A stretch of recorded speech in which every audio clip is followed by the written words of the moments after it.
But it's just live with the countdown screen, right? Not our screen. Okay. Okay. Yeah, this is a big deal. All right.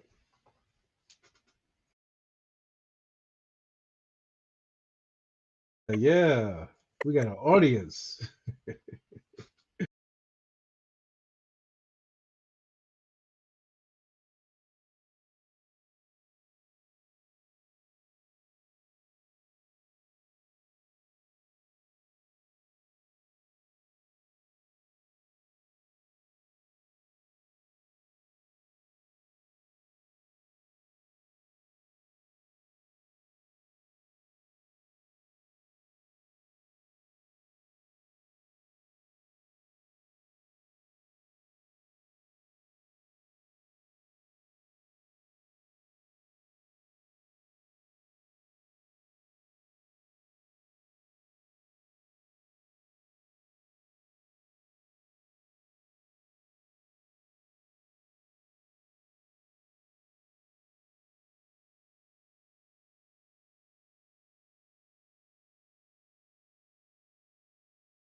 Volume's low.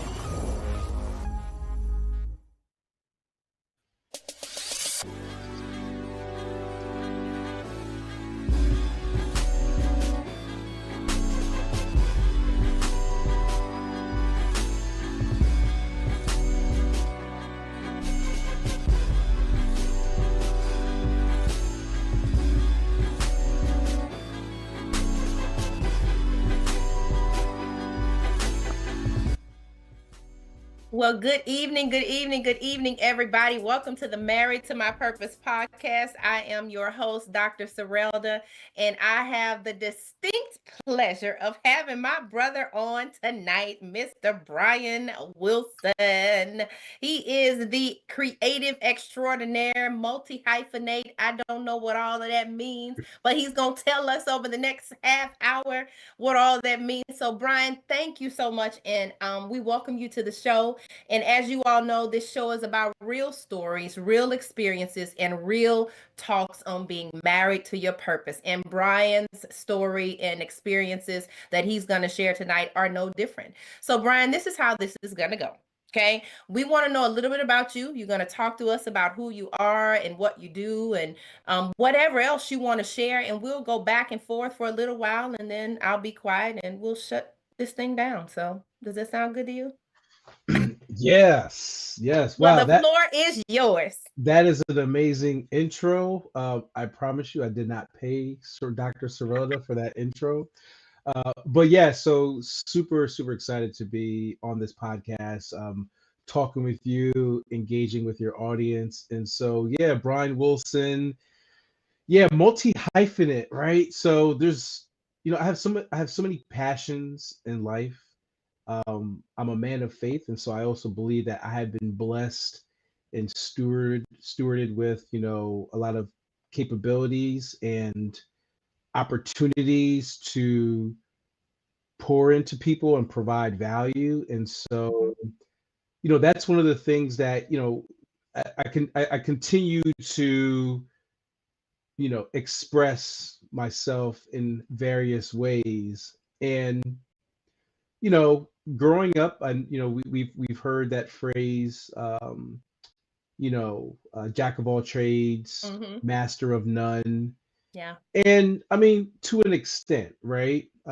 But I also don't want people to digest that quote and say that you have to pigeonhole yourself to one thing, to one skill Mm. set, and that That's good. there's not opportunities to be of value to people in multiple ways. So I like yes, that. I am a reformed musician, right? So I grew What? up. Yeah, so yeah, this is wow. So originally from New Jersey, Hmm. born and raised in New Jersey, to immigrant parents. Both my parents were born and raised in Guyana in South Mm. America, Okay. only English speaking country in South America, um, considered a Caribbean nation. So curry and pepper pot and all those So you scrumptious like spicy food. spicy foods. Yeah, give me some Scotch bonnet pepper. So if Yeah. you go to New Orleans, you'll fit right in. I fit right in. I went to New Orleans a few years ago. Give it all to me. Yeah, Did you? Oh my God. I And did. I'm I from did. Louisiana, but spicy food, I'm like, Yes. ooh. I like the flavor of spice, but I don't like it so spicy. Maybe I don't like hot. There's a difference between spicy and hot.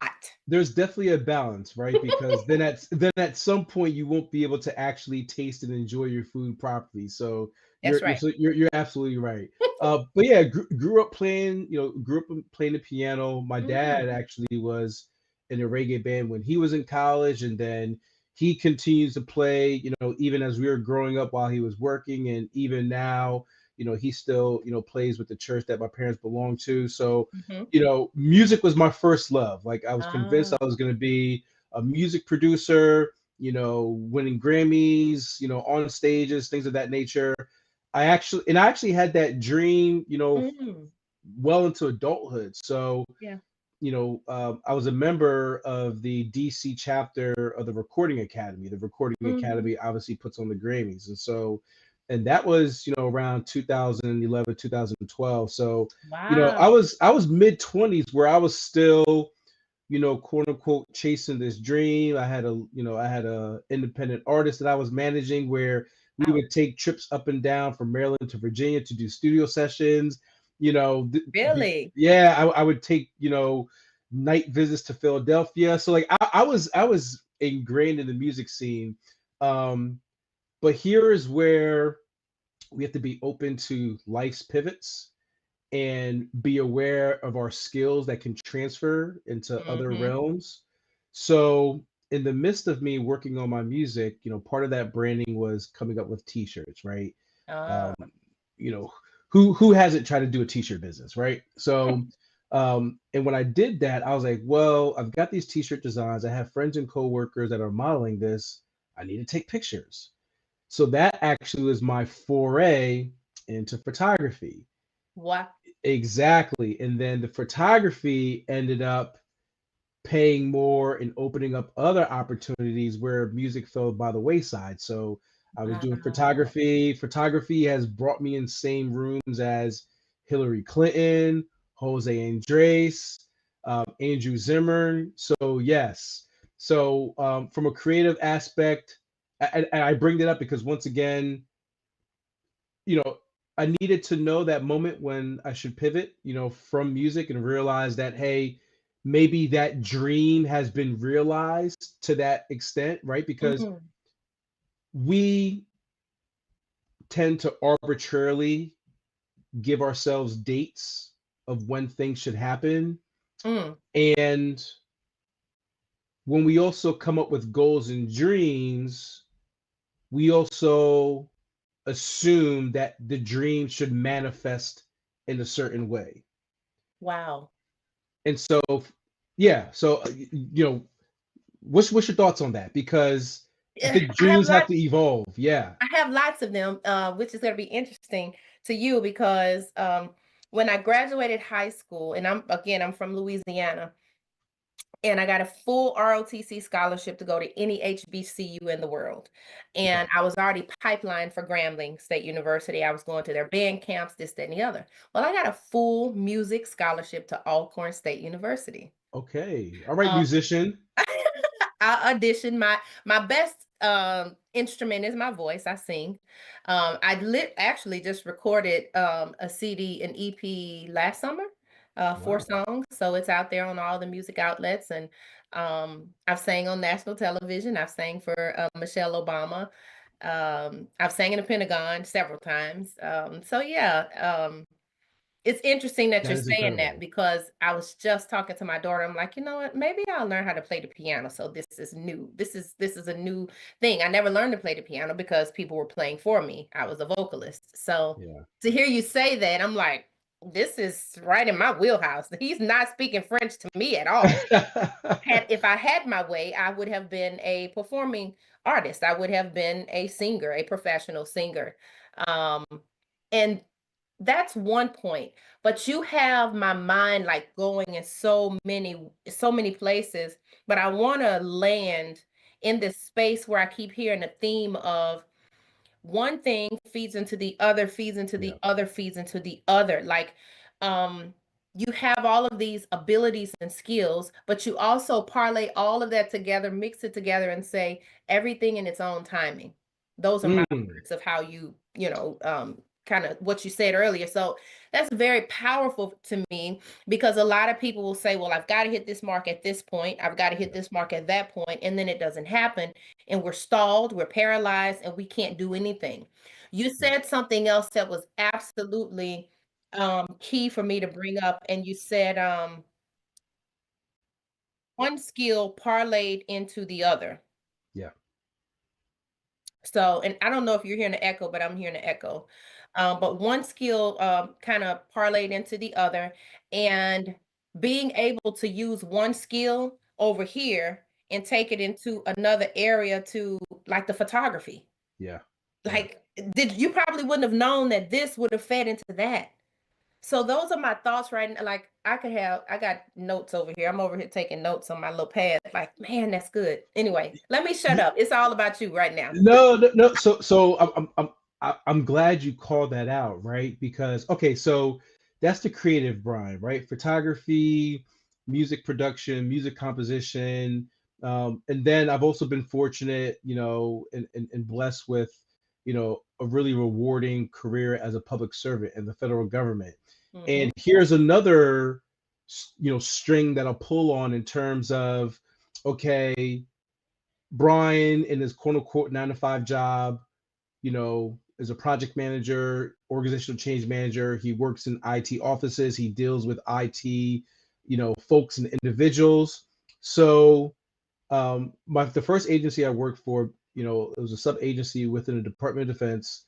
Um, our cafeteria downstairs, monthly or every other month, they would have features of artwork. Mm, And I would pass it all the time. And I was like, you know what? Let me inquire about like how like who manages this, right? yeah. It seemed like it was artwork just from, kind of like maybe random people. I'm not sure if it was other folks that were actually employed there. So Hmm. either way, I reached out to them and I said, hey, I have a couple like creative like photography work that I did. Would I be able to showcase it in the cafeteria? And the timing was funny because, you know, a few months before that, so my dad he had got me some. I actually have one of them here. Mm. He had purchased for me some like, Oh, like music figurines. yeah. So I have like 5 sets of these. Mm. So I set up my photography studio with the lighting and the backdrop, and I set them up as if they were their own band. Mm. And I ended up printing those out, as photo prints, and I had that displayed in the cafeteria, for about a month, Yeah. right? That is that's how I've been able to bring in some of the creative aspect into my daily work. Mm, Another time at another agency that I was working for, I was a program manager for a software solution that we were rolling out. And we mm-hmm. needed leadership support, we needed sponsorship support, to get everyone excited. So I said, hey, a couple of our SESs, I said, hey, I'll bring in my camera one day and we can shoot a video where you're talking about this initiative. So that merged the photography and videography aspect with my day-to-day work. So Wow. I And that's interesting for yeah, federal government because they get really sticky about equipment coming in and yeah. video. We got our own team. We don't need that. That's really good. Wow. Yeah, yeah, and and of course, we were kind of on a shoestring budget at that time, and that was my own, kind of startup, right? Mm-hmm. That where I brought that idea and said, hey, this is something that I think will be good for my program, and so I bring that up because all along, and I wasn't always aware of this, Yeah. until after the fact. Mm-hmm. All along, I've been able to insert these creative moments in my career, Yeah. right? And which actually brings more excitement into the future, right? In terms of where else I'll be able to insert these creative moments. And that's why I mentioned multi-hyphenate, right? Because Yeah. I'm like, what is that? He yeah, said that. I there's want to know. He's gonna tell me tonight. and and we're all multi-hyphenate, right? We all have multiple ways that we can bring value to individuals. And Mm-hmm. so um, that's something that I've been, super excited and super blessed about. Wow. I love that. So you said you're from Jersey. So you did you live your entire life on this side of the world or you all traveled around? So this was your thing. You were up here. Yeah, Wow. yeah, Okay. yep. East Coast, born and raised. I have some cousins in California, so we had visited them a couple times in the '90s. But yeah, primarily on the East Coast, and so I'm used to like having major snow blizzards as a kid growing up in So the you're used to this. '90s. Yeah, I'm used to this. But I'll tell you something interesting though. My birthday is February 24th. So growing up as a kid, it 99% of the time snowed. In the Wow. 2010s and the 2020s, my birthday is a hit and miss. So I Mm, remember I turned 30 in 2015. It was an all-out blizzard. And then I would say maybe 2 years ago, I was at a rooftop party in Silver Spring partying. mm. So just to give you an idea Wow. of like the difference in weather. Yeah, exactly. That's crazy. And my birthday is February 18th. So that's so crazy. Hey, there we go. All right. I think you're Pisces. Is that or are you still Aquarius. Aquarius? Okay. Hey, it's still good with me. Yeah. It's still Yeah, good in my book. listen, so I'm channeling creativity tonight. I'm channeling Yes. pivoting. I'm channeling not fearing how one of your abilities can feed into the other and timing. Like everything you're talking about tonight kind of centers around those things. Has there ever been a time where you were stuck? Because what I'm Mm, hearing now is you said, you had these figurines and you took a photo and you went, you were able to display this in the cafeteria. That was a very brave and bold move and courageous move, especially in the federal government, because yeah. most times people don't want you to mix the Yeah. two. If it's not your 9 to 5 stuff, we don't want to hear anything about it. Don't bring it up. It may be, and sometimes depending on the federal organization that you're in, they'll Yeah. even go as far as to say, it may be fraud, waste, or abuse, that you're not Yeah. doing your job, you're doing this other stuff. So Yeah. how have you managed in these spaces where you were not able to display those abilities outside of the workplace? That's a thought. You don't have to Yeah. answer that one. Yeah. My main question more so is, have you ever been in environments where you didn't know that you could do that? When did you become confident enough to do Mm, what you did in terms of that figurine story? yeah. Well, I'm going to go back a few years before I got into the federal government, years before I got into photography. So after graduating, yes, after graduating, I started working for a pretty mid-sized advertising agency in Center City, Philadelphia, right? So I was Mhm.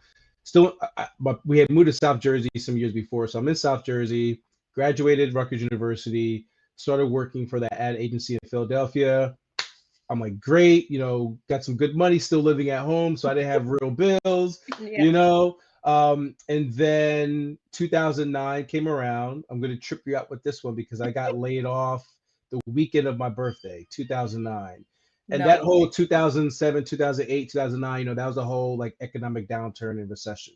Mm, So that was like a very shocking moment for me because I had to go on unemployment. And full transparency, and there's a lesson in this, once I stretch the story out. So I went on unemployment. I was on unemployment for about a year.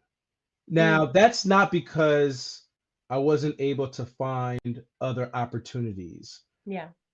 My gut and just my instinct wouldn't let me accept some of those positions that came my way. And it's Mm, it's even hard for me to tell you like now exactly what that feeling was. yeah. Like I'll give you an example, right? So I had actually accepted a position. So I'm still in New Jersey. I have some friends in the DMV area, so I accepted a position in Virginia. Another entry level position, sort of in like the advertising marketing realm. Mm-hmm. I accepted that position. I came down to live with one of my friends and his mom. They had an extra room. I was Mm-hmm. going to do that until I can save up and find any apartment. And Serota, I'm going to trip you out. I quit after that first day, and I Are remember you kidding me? I remember in the parking lot that afternoon. I called my dad and I said, "Hey, Dad, it's just I don't know what it is, but this is just not for me." And one thing I'll give credit to my parents for, they were very non-judgmental, right? They were Mm-hmm. confident that I was going to figure things out. Now, of Yeah. course, I had like some friends, and they were looking at me like, dude, you are crazy, like you are absolutely crazy right now. And so fast forward that story a little bit. I'm applying for jobs. Yeah. In the meantime, I look and see like what a career in the public service can look like. And so I had applied, and I was taking trips down from New Jersey down to the DMV area, like doing job fairs. Like, so I Mm, was still active in my job search. yeah. So I had met a gentleman, June of 2009. We hit it off at a career fair. He said, "Hey, apply for this internship program." I applied, but I applied incorrectly, and so I had to wait for the next round of Mm. openings. November 2009 came around. I applied again. Serelda, I didn't hear anything from November 2009. The new year came, February of 2010 came. This is before I knew how long it took to get into the government. I Yeah. just assumed that, okay, I'm just not going to get into the government. I ended up accepting another commercial sector position, Yeah. and I'm not making this up. The first day at that position, it was like mid to early February in South Jersey. The first day on that job, I checked my email and I received an acceptance notice 3 months later from that internship position that I applied for the DoD, saying, "Hey, you've been accepted. Can you start in March?" So I ended up leaving that other job after the day because I'm like, I'm out of here. I'm going down to You the need to write a book DMV. on the first day might be the last day. Like, what in the world? That is actually a wonderful title. I might have to give you royalties on that. Um, Take it, man. so Just take it. You don't owe me nothing. You said it, not me. so yeah, so getting into the federal service was a wild time. So all that to say, we we we have to trust and have faith that things work out for the good. Now, of course, this is me talking about the situation 16 years later. I probably wouldn't be able to have the same conversation while I was actually going through that unemployment moment, but I Hmm. can look back at that situation in other situations, and I have proof to myself that I'm going to be okay. And Yeah. that is an important factor in some of the other work that I do as a change manager and as a change catalyst, Yeah. because some of that we have, we're humans, right? So there's fear Hmm. baked in, there's uncertainty baked in. There is, hey, I was really good at doing A. Now I Hmm. have to do B. And so I kind of have to start from the bottom up. I may not be an expert because of this change. And Yeah. so that built a lot of resilience for me. Yeah, that, one of the things that you have me thinking about is when I wrote my first book. I was in my doctoral program in 2016 because that's when I graduated. Well, that's when I retired from the military. And my department head said, "What would you write about that would give you, that tears will come to your eyes?" I said, "My Mm, childhood. I wasn't raised by my yeah. mom. She was a drug addict. My grandmother raised me. I stayed with different families, this, that, and the other."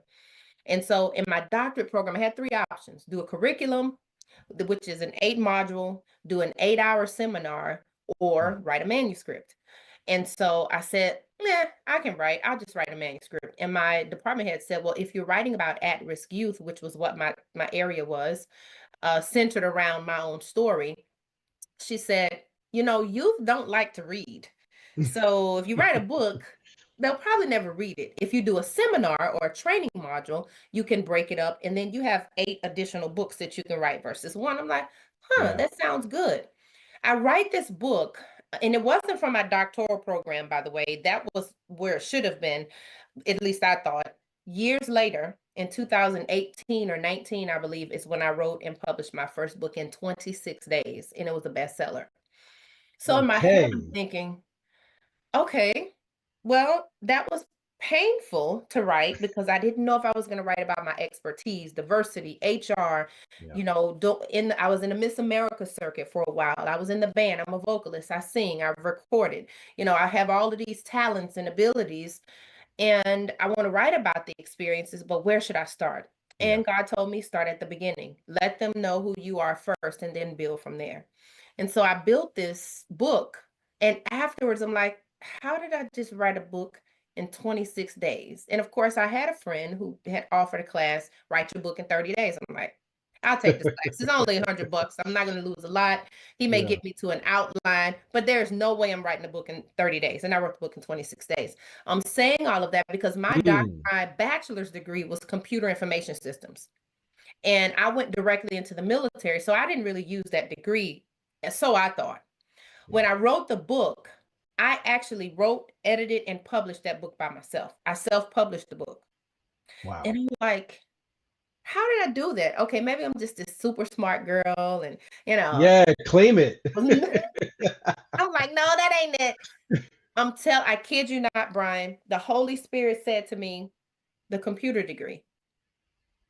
And in my Yes. head, I heard it. It was very soft voice, but it was a very intentional, matter of fact, that was your answer. I'm like, that has nothing to do. And then I thought about the nights that I was in the computer lab writing programs, and like there were 7 of us in there, and we were all struggling. Like, Yeah. when you're doing IT from a programming perspective, if you have a space out of place, the entire Oh, yeah. program Yep. creates a million errors. So now in Yep. our mind, we think literally there are a million errors. So we're literally in the computer lab saying, okay, we're on line 12, everybody hit the space bar. We're on line 13, everybody hit enter. Wow. And they were like, well, how many errors did everybody get? Everybody say, they're all gone. We had one space. I ended Mm, up editing my book with the patience that I gained from the computer information system degree in 1994 to 1999. yeah. And I'm Yeah. like, oh my Yeah. gosh, how that comes full circle. Yeah. Even now, as a business owner and entrepreneur, having a website and having so many different creative abilities, where Yeah. you're like, it's too many, I got to pick one. You don't have to pick one. Just got to know how to parlay each one of them in this proper timing. So even Yes. now, I can see my computer information systems degree and the disciplines that I learned from it in play. So everything that you're saying tonight, it's just a reminder for me to just, hey, if the idea comes up, understand it may not happen right now today, but it could still happen, and it may not happen the way that we want. So thank you for reminding me of that. I just wanted to share that. Wow. That is so good, Serelda, because so I have one remark and then I have a similar story in terms of how our experiences they rear their heads subconsciously or unintentionally. Mm, So the one comment I have, once again, just going back to my earlier statement, the notion that we should only focus on one thing hmm that's a man-made statement, It is. right? That's a man-made statement. And so, and once again, if you're truly operating in a certain capacity where you believe you've been blessed with certain things, how selfish and how limiting for us to ignore the other value that we can provide. So And by the way, the social system rarely ever wants you to have two 9 to 5 jobs. They don't have time. okay, all right, exactly. Um, so the other thing with regards, you were able to like you were able to realize how some of your early studies impacted your ability to publish an amazing best-selling book. And I'm on book 11, by the way. So that was the first one. Wow. Okay. See. All right. So now you're showing off. Now you're showing off. No, no. All of them self-published, by the way. I didn't have help from, I mean, I had help, but I Yeah. self-published them all. But anyway, go ahead. It was Hey, not about me in that moment. So Dr. Serelda, I don't know who coined this statement, but if it's true, it's not bragging. Okay? If it's true, it's not I'll take it. bragging. So, with me working in IT now, I was a marketing major. Mm. And I'm in IT now. I'm like, again, like, how did I have a great career, but how did I get here? So I think back to undergraduate, even though I was a marketing major, once again, I've been pursuing music for a while. So I would have access to the music lab. I took several music courses. I took a couple computer, management information system classes. So there were elements early in my studies where maybe I shouldn't be as surprised that I have connection to the IT field with my work. And particularly Mm. with a couple of my music classes in undergrad, I had to learn software. We were using like Pro Tools and Sibelius, and Mm. and we had new Apple machines that we were recording on. I had to figure out that software, even with my own music production and my own recording, figuring out how all that software worked and things of that nature.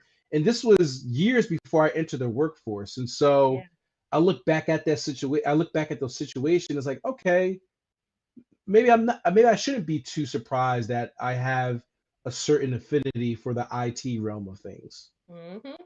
Yeah, I mean, as we're wrapping up tonight, thinking about the themes that I've heard, Brian, tonight, these are timeless themes, THEMES, that we can use across any discipline. We're talking about the timing of using your talents and abilities, understanding when to pivot.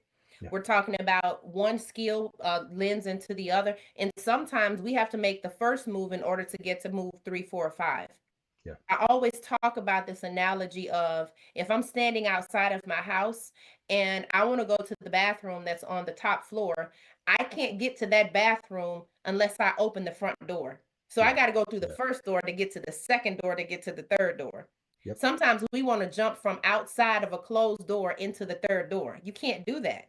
Yes. You've got to Yeah. get exposure from things that are happening along the way in order to appreciate where you're going. So, wow, Mm, thank you tonight. This has been so good. Like as we're getting ready to close out, I want wonderful. you to leave us with some key points and how we can get a hold of you, how we can use your work. I'm going to be calling you for photography because I love photos, by the way. Excellent. Um, Excellent. so we're gonna have to do something in 2025. I don't know what, but something. For But sure. yeah, I'm gonna give you the floor for the last couple of minutes before we close out and share whatever you like. The floor is open to you. Yeah. So a couple things. Intentionally expose yourself to just Mm, different activities, and different people and different environments.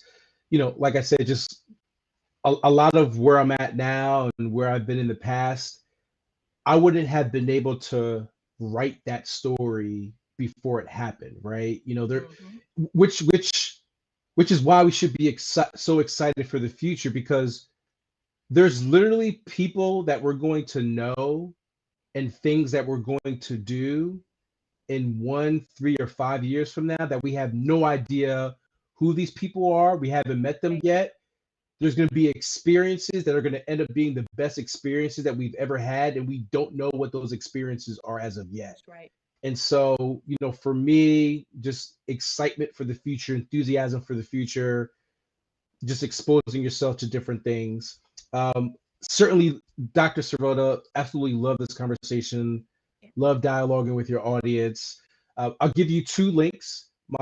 So by the way, my name is Brian with an I, for anyone that's listening. So my photography website is photographicbrian, one word.com, photographicbrian.com. And I also love speaking and facilitating, with audiences. And so my other website is brianadrianconsulting.com, brianadrianconsulting, one word.com. And Dr. Serelda, you are awesome. You are clearly walking within your purpose in I this hope so. married. Just a little bit. Yes, absolutely. With this podcast, you're walking in your purpose, and very excited to continue to collaborate with you. Absolutely. Ladies and gentlemen, Mr. Brian Wilson for this week. Listen, go out and look at it over and over again. Take some notes. So as we come back next week, I want you all to remember that real stories, real experiences, and real talks about your purpose are extremely important as you move into the future. And understand being intentional about everything that you do will tie into everything that you need to. So we want to say good night, goodbye, and we'll see you all on next week. Bye-bye now. Make sure to dance.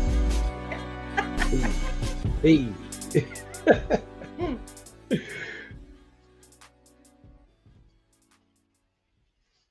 Man, I couldn't talk. I'm glad you. It's all right. I was supposed to